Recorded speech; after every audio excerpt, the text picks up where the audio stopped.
I have a watch list called macros. If you look at Nifty, right, the same pattern. So you have periods of long consolidations. So 2000 to 2003, 3-year consolidation, and then you had a big bull market. And then again, you had a period of consolidation and you had a big bull market. Meet Prabhakar Kudva, a super investor who manages a portfolio of over 1700 crores. In our last podcast, he told us something shocking. He doesn't do 10 strategies. He mainly focuses on earning-based strategies. Basically, it's an earnings-based strategy. And we were shocked. So this time we asked him real questions. When does he enter? When does he exit? And how does he avoid traps? So for those of us who do not understand PEAD, here is the explanation. Imagine a company normally makes 10 crore rupees profit every quarter. Suddenly in this quarter, it reports 100 crore profit and nobody expected it. If this 100 crore profit is real and can continue, then the company is now bigger than people thought. So what actually happens? On result day, the stock price jumps, but not to the full level that the new reality justifies. Why? Because the market doesn't reprice a company in one day. Big investors can't buy huge quantities one day. Second, analysts and serious investors take time. They need to read the report, check if the 100 crore profit is sustainable or a one-time event. So even if the stock price has to move from 100 rupees to 200 rupees, it usually doesn't go straight from 100 to 200 in one shot. On day 1, it could be 20% up. On day 2, it could be 15. On day 3, another 10% and so on. And in between these steps, there's an opportunity. And this is the opportunity we want to study in this podcast. I clearly remember it came during market hours. So from 850, it went up about 50%. The asymmetric nature is very, very important to the overall portfolio return because the return of one stocks can eliminate your 10 or 20 mistakes. Any investment strategy for 2026?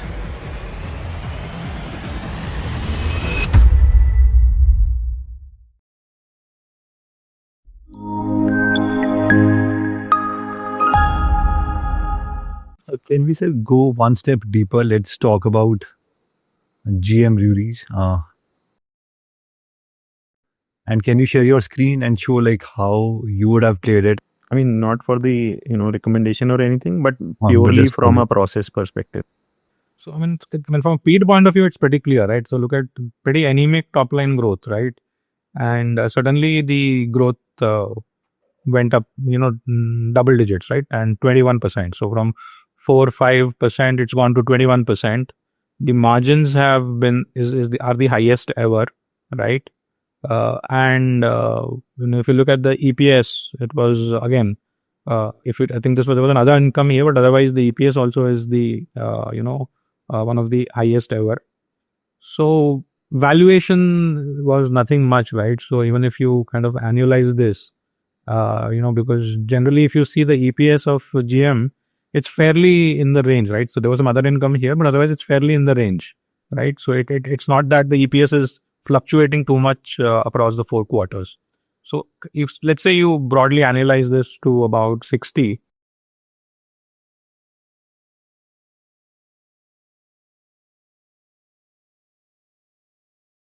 and it was available on the result day around maybe 9th October.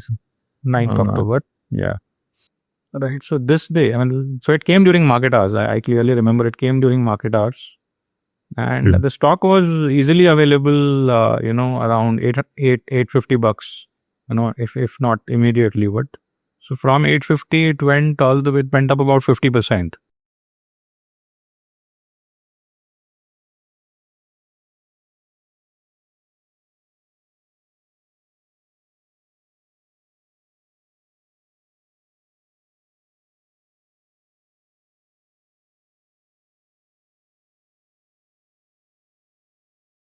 This is where one could have trimmed a bit, and then it corrected because of the market.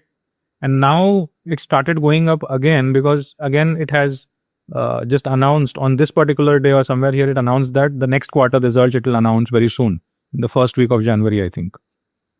Right. So in anticipation of that, it's again going up. So sir, in these PEAD stories, Yeah. So how should one think about exits?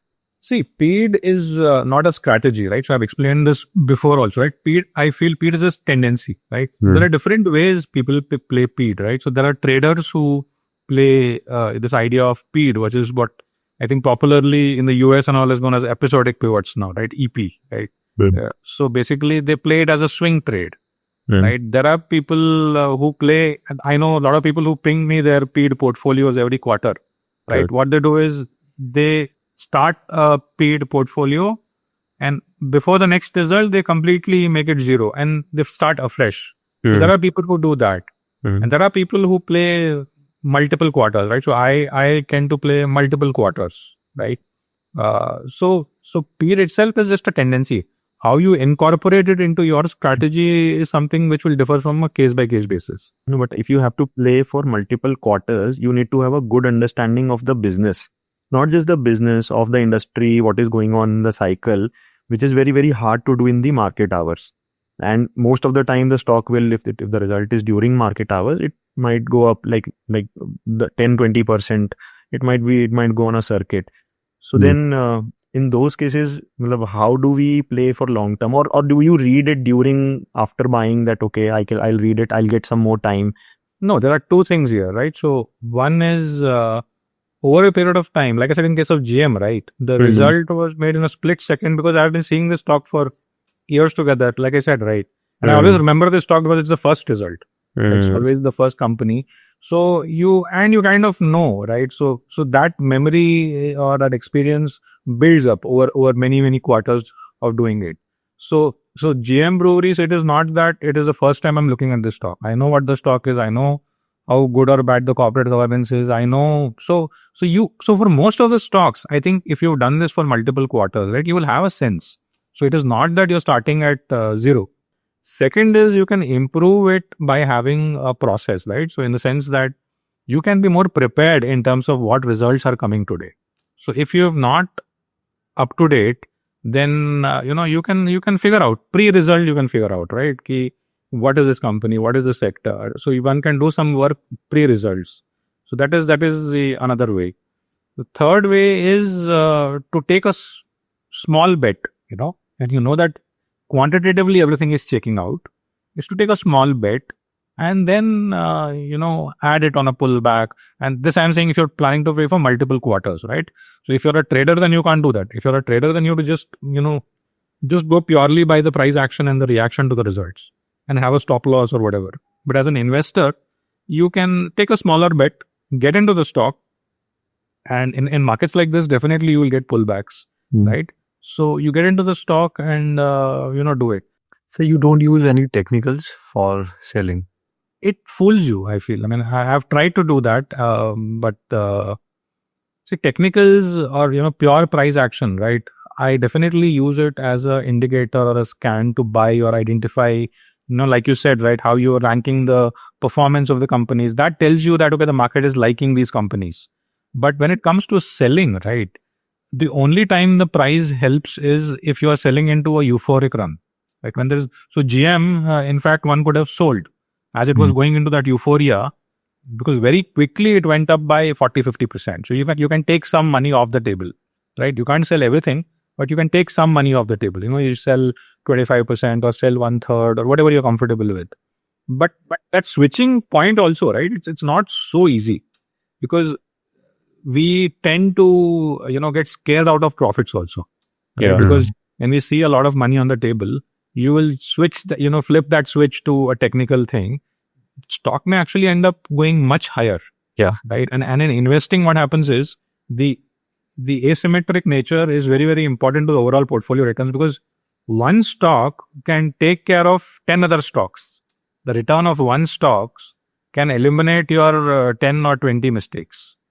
So what I generally do is I wait for the earnings as the trigger point for most of my positions to be managed, because I feel that in between quarter moves can be very sometimes irrelevant, right? Sometimes they're relevant if it's based on a particular news, but if the overall market is in a correction, then I generally don't disturb it, right? Even if it goes below 50 EMA, I'll wait because I'll look at GM now, right? So it's replaced 30% of its move.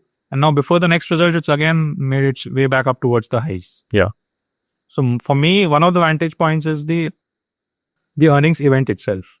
So selling is always a mix of multiple milestones or multiple points, and it's always best done incrementally and not made a single shot decision. So we recently created this tool particularly for PEAD. I just wanted to show you and get your feedback. So basically, as soon as the result comes, it has something called a PEAD score, which kind of looks at the result and sees whether there's an element of surprise or not by looking at past earnings and things like that. And then it also does some basic sanity checks like cash flows and all those things. And then as the stock is moving, you basically see the returns every day since the result, how the theme is doing. So since you mentioned GM breweries, so I remember I saw GM brewery somewhere at the top. I think it is 4th on the list. So any feedback, sir, on this? No. So you use this as a learning mechanism or to identify stocks? To screen stocks, basically. To screen. So, yeah, it is a screening tool to, as the results are flowing in, it kind of gives us a consolidated view of, what is working, what is not working. And, and the valuation is also based on the current result. So it is a screening mechanism so that we don't have to, go and check the screener for every company. It kind of already does that for us and, gives us a top 50, 60 companies where, there is a good chance of PEAD playing out. Generally, if you see, I think the two, easy ways to predict the biggest winners in any quarter is one is market cap, right? The smaller the company, the more it will go. And second is the float. The lower the float. So if you see this list on top, right? Yeah. Both these factors will qualify. Yeah. So maybe you should have in your formula, incorporate these two also. Very nice. I think that's a very good point. Yeah. So float and, the market cap. Yeah. Float and market cap. And also, to some extent, it gets incorporated in the returns, but the reaction on the day of the earning is also critical, right? Because sometimes it kind of fools you, but I think most of the times, the reaction on the day of the earnings, or let's say 3-4 days post the earnings, right? Yeah. How is the price holding up after that, right? Gives you a fairly good idea. So I think these 2-3 parameters, if you add into your PEAD score, I think you'll have a much better ability to filter. Makes sense. And guess the probable, high return winners. So do you use any tool or something to know, where we are in the cycle or when the next bull run will come? No tool as such, but I do study cycles, right? I do study cycles and anybody can do it, right? So if you just, see, one is this, I have a watch list called macros, right? So I track the global market and some of the important stocks. Okay. Look at, commodities. So let's see, one is this screen that I track, right? So basically I look at all the important assets in the world. And, you have a look at this screen every day and you kind of get a sense of, what everything is doing, right? So it's helpful to have a watch list like this, whereby, so all this is India specific. So, a bit of crypto, a bit of commodities and the currencies in dollar and all that, and a bit of the global markets. So this kind of gives you a feel, in terms of what is the environment we are in, right? Then, of course, if you study the cycles, like I was saying, right? So if you look at, let's say the small cap index and you go on a slightly higher time frame, let's say you go on a weekly or a monthly time frame, right? So looking at this chart, you will have, you'll have a sense of, how long how big the rallies have been in the past, right? So if you look at this rally, this is the 2021 rally, right? So it went up about 72% or 80%, and then it went into a consolidation from October 21 to almost May 23. So 1.5 years it went into a consolidation. This cycle also, if you see, right, it's exactly the same more or less, right? About 70-80% it's moved, and then it went into a consolidation, right? And the consolidation started again coincidentally in October. So when did this start? So April. So I don't know. So if April maybe, so somewhere, in the next 2-3 months, we may consolidate, and then the next leg may start. How the cycles move, right? So I think Nifty might give a better picture because data will be much longer. So if you look at Nifty, right, it's the same pattern, right? So you have periods of long consolidations, right? So 2000 to 2003, 3-year consolidation, and then you had a big bull market, right? And then again you had a period of consolidation, and you had a big bull market. So we are now into this period of consolidation. I'm not sure how long this will last, right? It's difficult to predict it, but I would say, from my experience, and I'm learning every cycle, right? So I think about 2 to 3 years of very good returns, right, means that you have to start becoming a bit careful, right? So 2 to 3 years of strong returns typically correlate with the end of the cycle, or that you are in the danger zone, all right? So it's instructive to study the annual returns of different indices, different asset classes, because at the index level, generally there is mean reversion always playing out. So if you had a couple of very good years, and especially 3 very good years, then you have to brace for a flat year or a negative year, right? आप में से जितने भी लोग हैं जिन्हें stock market investing में interest है, उनके लिए एक छोटा सा अपडेट है कि जो शुभम है वो संडे को एक वेबिनार कर रहे हैं। तो जिन्हें नहीं पता शुभम के बारे में, शुभम 29 की एज में फाइनेंशियली फ्री हो गए थे, इसलिए अमेजॉन यूएस की जॉब छोड़ के वो बैंगलोर इंडिया शिफ्ट हो गए और एक फुल टाइम इन्वेस्टर बन गए। तो अगर आप इस वेबिनार में इंटरेस्टेड हैं और शुभम के एक्सपीरियंस से सीखना चाहते हैं, तो इसके लिए आप डिस्क्रिप्शन में दिए गए लिंक से वेबिनार के लिए रजिस्टर कर सकते हैं। और जैसे ही आप वेबिनार के लिए रजिस्टर करते हो, you will get a free short course on your WhatsApp कि जो स्टॉक प्राइस है किसी भी कंपनी का, वो इंक्रीज या डिक्रीज कैसे होता है, प्लस अ कैलकुलेटर जो शुभम यूज करते थे जब वो अपनी फाइनेंशियली फ्री की जर्नी में थे। इसके साथ साथ जब आप संडे को वेबिनार ज्वाइन करोगे तो you will also get a free gift there. हम एक वेबिनार में मैक्सिमम 400 लोगों को एक्सेप्ट करते हैं। अगर इस वीक का वेबिनार आप मिस करते हैं तो आपको अगले हफ्ते तक वेट करना पड़ेगा। Sir, in addition to PEAD, what are the other strategy you are using? PEAD is generally looked at in terms of earnings only, but there is a lot of opportunity based on news and other catalysts, which is a branch of PEAD is a branch of this actually. So I would say my focus is mostly on investing on the basis of catalysts, right? So earnings happens to be one form of catalyst. Now there could be many other forms of catalysts, right? There could be a particular news in a particular company about a management change, or there could be, a new product, or there could be a new theme, there could be a government regulation. So a lot of these other catalysts actually allow you to participate in stocks much before the earnings come into play. Of course, it's slightly riskier, right? But with a combination of news and price action, you can actually get much bigger moves than PEAD. Of course, with slightly or, much higher risk, because like I said, right here, you have to again be dependent mostly on the price, because you have, or your allocation. So either if you're betting big, then you have to be dependent on the price, or if you want to play the big game, if you really believe in the catalyst, then you have to allocate smaller, right? So any or every catalyst, right, is a part of my bucket. So I actually like that form of investing much more, right? But it is not something that you can do, because sometimes the news is like very weird, right? You can't make sense of it to, an outside investor, right? So, but that is something that I really, look at and try to, take some, at least, in some of our funds, we kind of do that. Sir, so a lot of investors pick the theme right. And basically that is because you can see, for example, solar, right? But then people have been talking about solar since 2018, right? But, the inflection point, most people, either, kind of invest very, very early or very late. Sir, how do you figure out what is the inflection point for a particular theme? The inflection points are only 2, right? So one is, the earnings, right? Which is generally a little late. The second is price action. Like I said, right, I use price action for entries.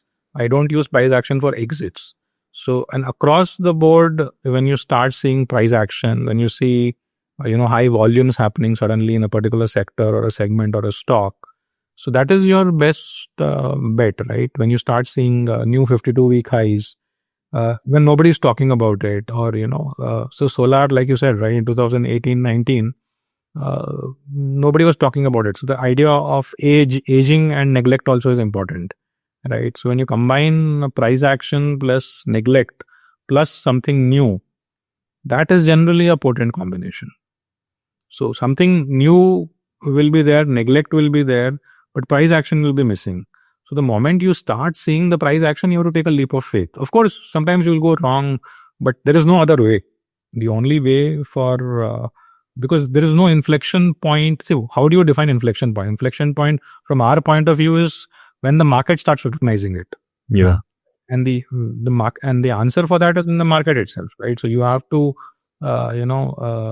even if you're an insider, then you have to hold it throughout the neglect phase, right? You have to hold it. See, that is how the insiders make money, right? The promoters, because they hold it through and through. But for investors like us, the way to identify it is just price action. So any investment strategy for 2026? Anything that you would like to recommend? Investment strategy, I think, for all of us who stay put with small caps is to just stay put and hope for the best. What else can we do? Right. You have to wait for the cycle to turn, right? It will turn, right? So it, like I said, right, it's nothing new, right? So just today I was seeing on Twitter, right? So somebody posted about how gold has outperformed Nifty. Yeah. And I think in those kind of articles are coming, right? So, and I think it was Ashish Somaya, right? The White Oak CEO. He posted an article of 2014, but a similar article had come how PPF has beaten Sensex over the last 10 years. And from 2014 to now, see where the Sensex has gone, right? So I think the frustration is coming on to the, in the mood. So I think we are close to the bottom, hopefully, but you never know. Similarly for silver, right? So there's a trader called Peter Brandt on Twitter, right? So he's an experienced trader who's traded many commodities, and he was telling the same thing, right? The same story every time in any commodity. So whenever there is a short squeeze, these stories of a supply glut, of a huge demand, or all of these things come. Yeah. And he was saying, just wait for that big red candle. He said this like 3 days back. Yeah. And everywhere you see, right, there's this, Samsung battery, there is not enough silver and solid state and everything. Exactly. So all of these things, especially now with, everybody being on, media and Twitter and all of that, it's only increased. The noise has only increased. So I think it's the same cycles, right? So I think the worst thing to do would be to switch into something. A lot of people will switch out of stocks and get into precious metals now, right? So I think, one should not make such mistakes, right? At least that is where experience comes in, right? Because the amateurs or people who are watching, right, they have to not make such mistakes, right? Because then you can't correct it. It can be very expensive because you get hit on both sides. But what will happen is you will get there and that will fall, and what you got out of will go up by 20%. That will fall 20%. Net, you are worse off by 40%, which you can't make up. Got it. Thank you so much, sir, for coming and sharing your knowledge. Thank you. Thank you so much. Always a pleasure, always fun talking to you, sir. Thank you. I had fun talking to you guys too. Okay तो इस Sunday का webinar join करने का link हमने description और first comment में दे दिया है. सी यू इन द वेबिनार.